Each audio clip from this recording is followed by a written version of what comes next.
This is the Craft House Magic set of tutorials. My name's Ellie and today I'm going to show you how to do the heel of the toe up sock and the way I do it. So in part 1 we casted on stitches, increased on the toe, and then I showed you how to work out how long you need this to be. So this should measure 2 inches less than the length of your foot. So you can see that the marker here is where I'd started the beginning of the round. However, I can see that there's a colour change coming up really closely. I don't know if you'll be able to really see it on camera, but there's a colour change just here of the next stripe. So instead of stopping on this side to do the heel, I want my heel to start in the new colour, so I've stopped on that side. So if you decide you've got some messy stitches or whatever on one side and not the other, you could always choose to put your heel on a different side than to where your marker is. It doesn't matter. So if you have a high instep, it's a good idea, if you're doing a German short row heel, to increase stitches on the first round or the first row of the short row heel. So what I like to do is, sometimes I like to either add 2 or 4 stitches to this first row. So in order to add 4 stitches, what I like to do is use the make one increase. So I'll knit 6. This is if you're going to do 4 stitches to increase. So I'll knit 6. So there's 6 stitches there, and I'm going to do a lifted increase, the make one increase we did before. Now it doesn't really matter whether you do a make one left or make one right, as long as you twist this stitch so that it doesn't make a hole below. So I'm going to make one left here. There we go. So I want to repeat that across the work 4 times to increase 4 stitches, or if you wanted to only increase 2 stitches. Knit 12, make 1, knit 6, make 1 and knit 12. Now I've decided not to do extra stitches on here, so I'm going to undo that make 1. But you know how to do that now if you needed to increase stitches. These are actually going to be for my husband, and he hasn't got a very high instep, so I'm not going to increase here. But if they're for me, I normally increase 4 stitches on this row. So what I'd like you to do is, if you're not increasing at all, is just knit across or follow the instructions that I've just explained if you did want to increase. So if you wanted to do a contrast colour, this would be the place at the beginning of this row to start with your different colour if you wanted a contrast coloured heel. So I'm going to knit right across the work.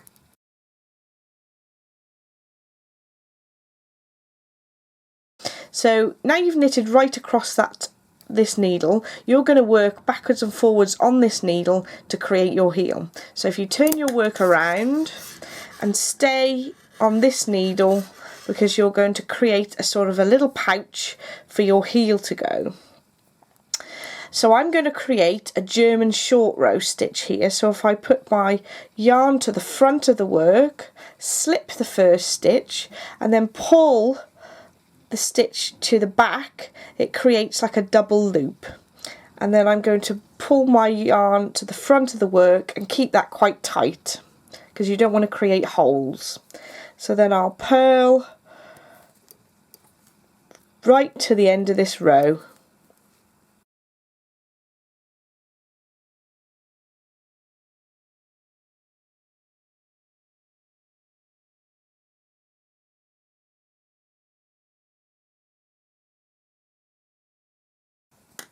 So I've purled right to the end of the row, and I'm going to turn the work around again, and then I'm going to take the yarn to the front of the work and I'm going to slip that first stitch, and again I'm going to make that double stitch by pulling the yarn to the back of the work. And now, because this is a knit for the next stitch, I keep the yarn to the back, and I'm going to keep that quite tight and knit to 1 stitch before the end of the row. So literally knit all the stitches that aren't German short row stitches.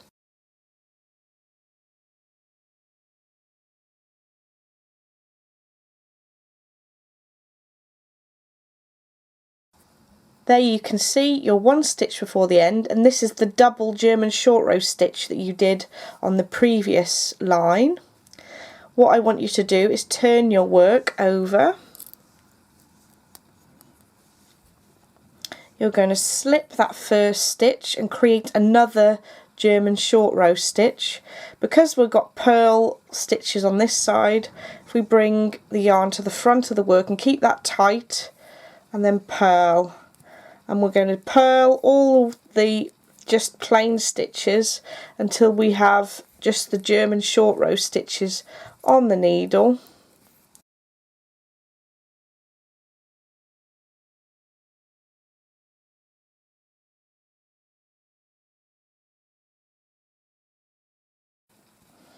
So I've purled till the last German short row. I turn the work around, bring the yarn to the front of the work, slip that first stitch, pull on that stitch to create a double stitch again, and then I'm going to knit to just before the last German short row again.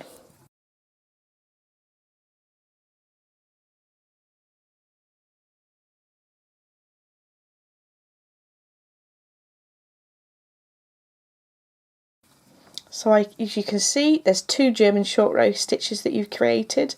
I don't tend to put a marker, but if you find it difficult to differentiate between the double stitch, you could always put a marker so that you don't knit too far. And I'm going to turn the work around again. I'm going to slip the stitch, pull the yarn tight so it creates another double stitch, bring the yarn to the front of the work, and then keep purling. So as you can see, you're doing shorter and shorter rows as you go. And you keep going until you've got about a third of the stitches in the centre that haven't got the German short row. So because I've got 30 stitches, I keep doing this until there's 10 stitches in the centre that haven't got the German short row.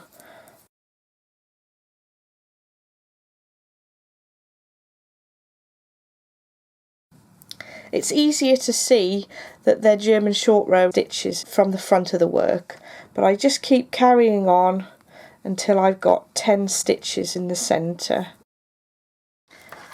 I have now knitted the same 2 rows until I've got 10 of these double stitches on this side, 10 double stitches on this side, and 10 regular stitches in the middle.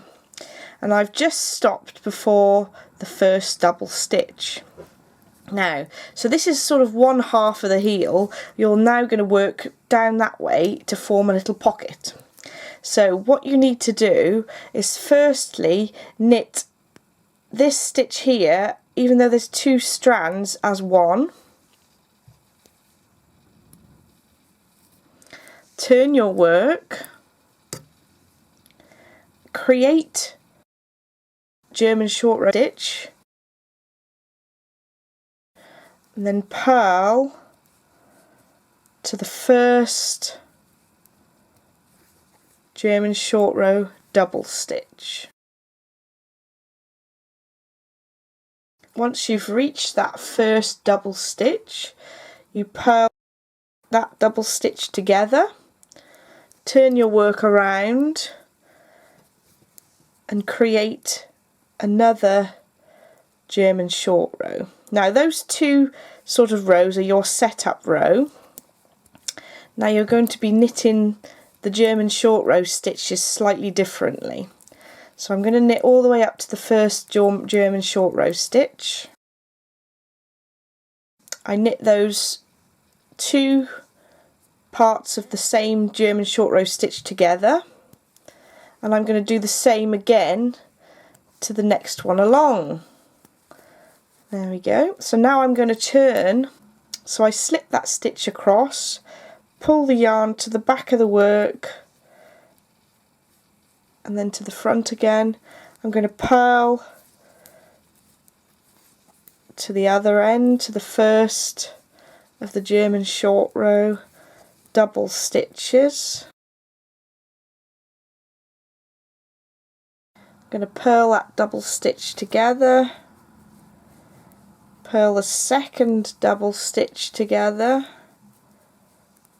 So now you're always knitting or purling the two of the German short row double stitches together, and then turning round and creating another German short row double stitch. So I keep doing those 2 rows until I only have 2 German short row double stitches, one either end of your work. So I have almost finished knitting my heel. So as you can see, I've got 2 of the German short row double stitches left when I'm on the knit side. So I'll just show you that I'm going to knit each of them. So I'm literally right at the end of the work. I'm going to turn it around. I'm going to slip the first stitch, make sure that yarn is the front of the work, and then I'm creating that last German short row double stitch just at the end. I'm going to go purl right across till the German short row double stitch.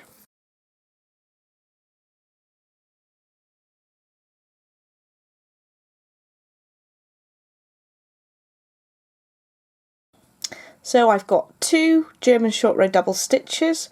This one's sort of come a bit apart, but that's no problem. You can see that it's formed from the same stitch on the knit side. Like I said before, you can see it a little bit better. I'll purl that first one and then purl that last one on the needle. So I'm going to turn my work for the last time. I'm going to make sure my yarn is at the front of the work.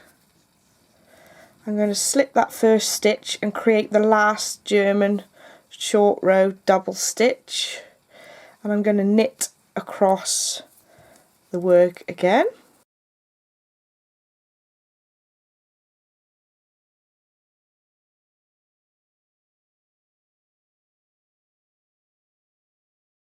So you can see that I've got that last German short row double stitch, and I'm going to knit that together.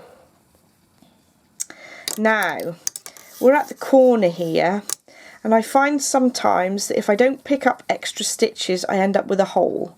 So this sort of technique can apply to doing a heel flap and gusset method as well. So it's a little bit of a trial and error sort of method that I use. Now this stitch is looking a little bit baggy, so I'd like to tighten that up a bit. So what I can do is pick a stitch up from the row below. So there's 2 baggy threads there, so I'm going to grab the bottom one, use my other needle to twist it around. If you don't twist it around, you'll end up with a hole. So then I pick up the yarn above it and slip that loop over the top, so I've created a stitch. Make sure you transfer this stitch onto your left needle and knit it before you pick up the next stitch. I always like to do 2 extra stitches here, so I'll pop my needle in the work where I think it won't make a hole and pick up a stitch.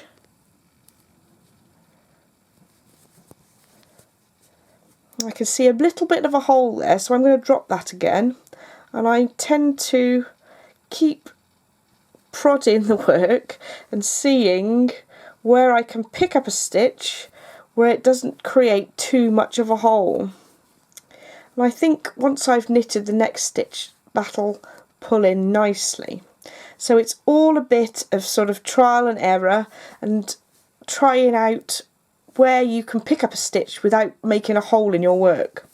So now we're going to go back in the round again. I'm going to turn my work round, and I'm just going to do a plain knit, because we're back in the round again, right across the top of the work. So if you were changing back to the different colour, if you've done a contrast heel, this is the point at the beginning of this row where you change your yarn colour.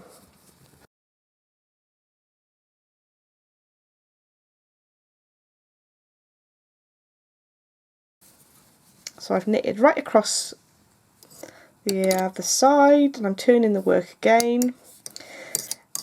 Now, on the other side we picked up 2 stitches, so we're going to do the same again this side.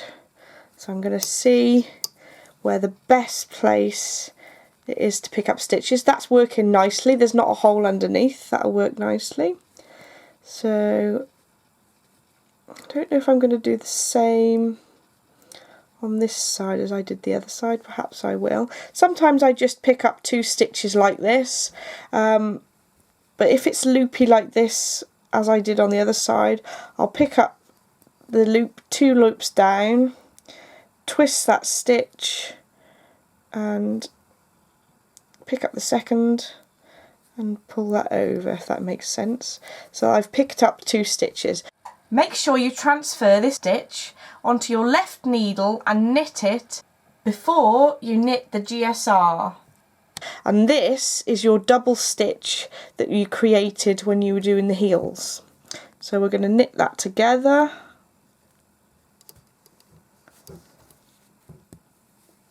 And knit right across the work.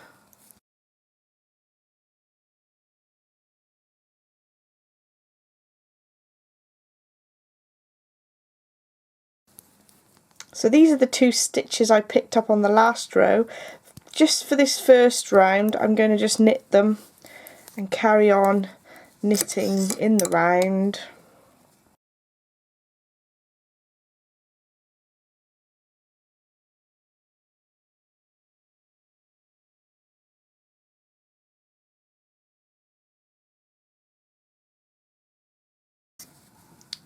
So these 2 stitches we haven't knitted over yet since we picked them up, so I'm going to knit over those first, and I'm going to knit right to nearly the other end of this needle.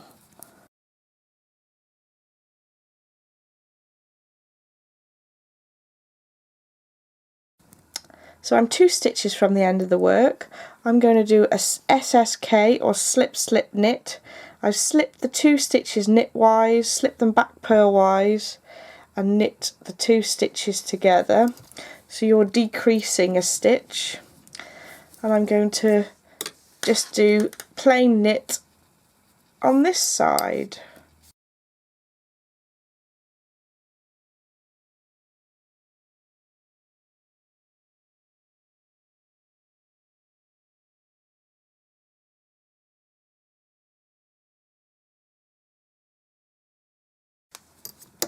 So we're on the right hand side of the heel again, and I'm going to start to decrease on this side. So I'm just going to do knit 2 together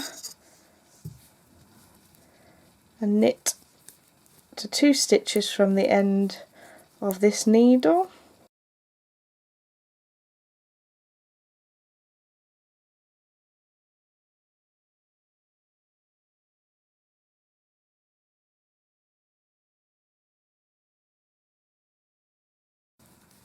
So I'm 2 stitches from the end of this needle, and because we're the left hand side of the heel, I'm going to do an SSK. So that has now decreased those extra stitches back down to the normal stitch count on this side. We're just going to do a plain row of knit on this side of the sock.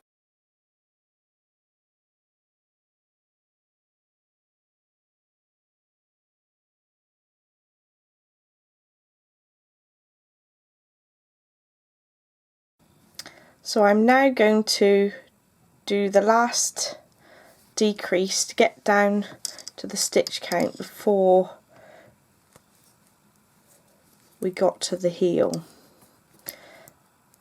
Now, if you did add 4 stitches here before we started the heel flap, you can also do decreases this side. So because if you did the addition of 4 stitches where we did the knit stitch make 1 on this side, if you knit 5, knit 2 together and repeat that 4 times and then just knit to the end, you should end up with the same stitch count. If you did the knit 12 make 1, knit 6 make 1, knit 12, if you do knit 11, knit 2 together, knit 6, knit 2 together, knit 11, that should get you back down to your stitch count before you'd started on the heel. But if you didn't do those increases, you just do plain knit across the work.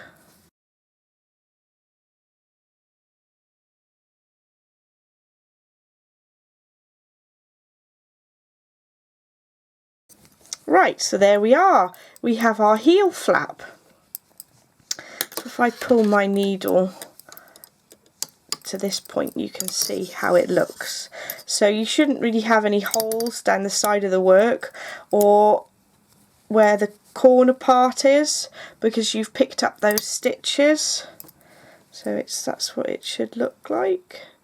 So as long as you've kept your German short row stitches quite tight, you should end up with something that looks like this. If you do them a little bit loose, there can be some holes down the edge, but that's your little pocket for your heel.